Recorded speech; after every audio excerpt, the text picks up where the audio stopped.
Hello and good morning, Miss Tiffany. How are you doing today? Fantastic. How are you? Really, really well. I'm glad you asked. Boy, I love the Great American Recipe. This is one of those shows that says, "Hi, Mr. and Mrs. Average Person. You can be a star in your own kitchen." They are stars in their own kitchen, and it's an opportunity for them to really show what they do at home.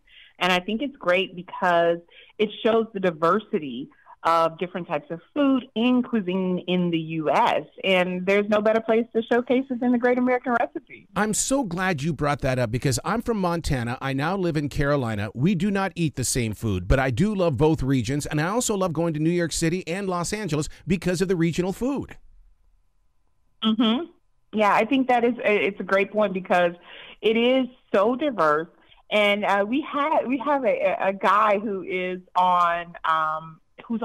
from also Montana, and in the episode, it was a couple episodes ago, but in the episode we were talking to him about the spice level, and one of the ladies on the show, Leah Cohen, who's also a judge, she said, "I like mine a little more spicy," and he says, "Well, I am from Montana." And so he's like, we don't really have a whole lot of spice where I'm from. And it just goes to show that in different areas of the country, there's different levels of spice, there's different ingredients used.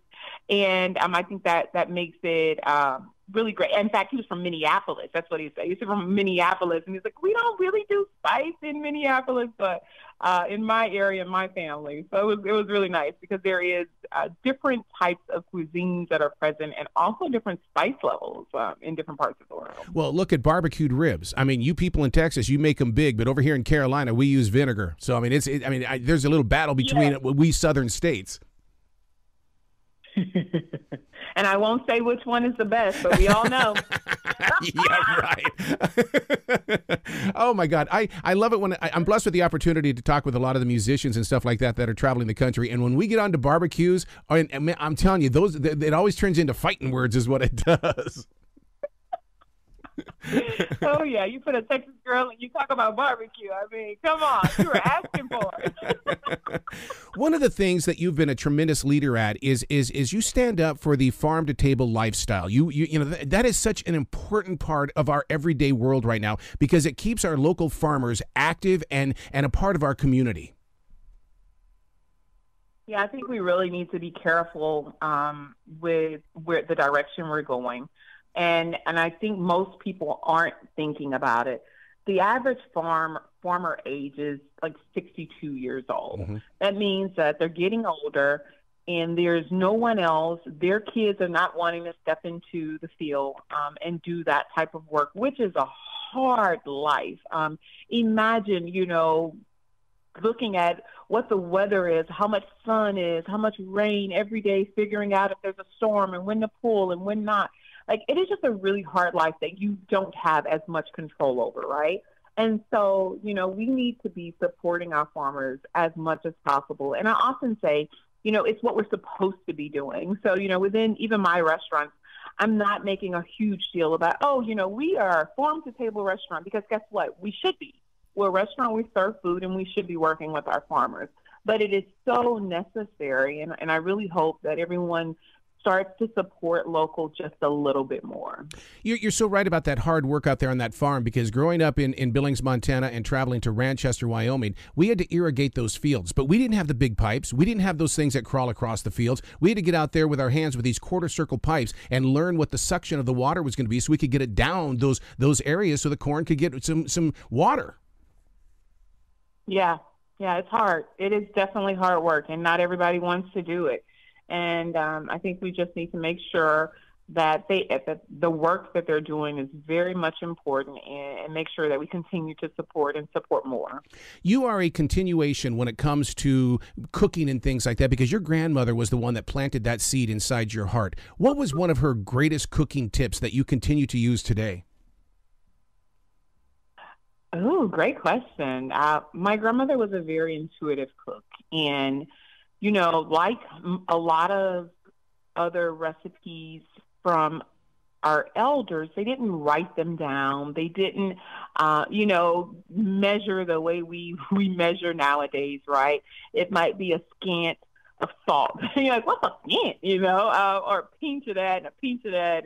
And a pinch really didn't mean a pinch. And so she would tell you, put it in your hand right here, and that's how you measure how much that is, right? And learning to listen to the food. How does it smell? What are you seeing? Is it browning too fast? If you start seeing this, then turn your pan down, things like that. And so it created me to be very intuitive, no matter what the recipe says. Recipes are guidelines, right? And so from that, you create your own. And I think that right there, the lessons that I learned from her have definitely been the root of my cooking, and also the guidelines for creating better food. Being a judge on the Great American Recipe on PBS, does that also make you a student? Because those home cooks are bringing in some family tradition. I think that you always have to be a student in everything you do, right? For me, one of the things that I loved about the Great American Recipe and continue to love is that we're always learning a new technique. We're always learning something new about a cuisine. We're always tasting something. And there are moments where, I've had something at least 20 times, and then they do it and you're like, oh, and so even in the dressing, we're like, what did you add in there that brought this, nuttiness, and they're like, I toasted the cumin, and you're like, just that little tweak of toasting the cumin made the dish stand out more. And so they're bringing it. The flavors are incredible. They are just some of the best salt of the earth. And to see so many different types of food under one roof is exciting every day to try and to eat. One of the things that I really found myself doing during the lockdown, and what I find inspiring on the Great American Recipe, is I want to know more about my spices. I want to know what I can, combine that shouldn't be, brought together, but yet somehow they worked. And I mean, and so, but I think that the spice rack is still a place that a lot of people don't know about. They're only going to what they think they know. Yes. I mean, most people cook with what they know. Yeah. Most people go to the grocery store to buy what they know. They don't use spices that they don't understand fully. And I think that if we did, our food would be so much more interesting. And one of the things that I hear often is like, I cook the same thing. Everything tastes the same. I eat the same every week, when I'm cooking. And it's like, if you just picked up a few spices, doing the same food you do, it would taste so different. And so I just have a love for spice in general, and spices. But I think that you're right. If you could use those spices right, you can create new dishes, create more magic in the kitchen. And even just, again, the idea of toasting things, high heat cooking, roasting in the oven, all of those things bring out different dishes. Boiled broccoli and roasted broccoli, those are two different dishes. Even if it has the same exact ingredients in it, those are two different dishes. How has the air fryer changed the way that we live life these days? I personally don't have an air fryer. Really? My mom does. Oh, wow. I know a lot about it. I know. I may be the only one left. I might be the only one left. I don't know how much longer I can hold off. But, for my friends and even my mother, it makes things quicker. She loves it, sets that timer, loves the fact of no extra oil. Like, those are things that they love. I just use the oven and turn it up and do what I need to do. Listeners need to know more about the T2D project that you're a part of. You have made such a major impact on this. And I mean, it's like, here we are. Let's talk about this so we can get people to that website. Thank you. Yeah, T2D is the company that all my restaurants are under, Roots Southern Table in Farmers Branch, which is the Dallas Metroplex area, and then Roots Chicken Shack is also in the Dallas area, and then I have a Roots Chicken Shack in Austin. And one of the things that is important for me and for my partner is we want to create opportunities for those coming behind us. My first job, I asked to be a cook, and they told me no women were allowed in the kitchen.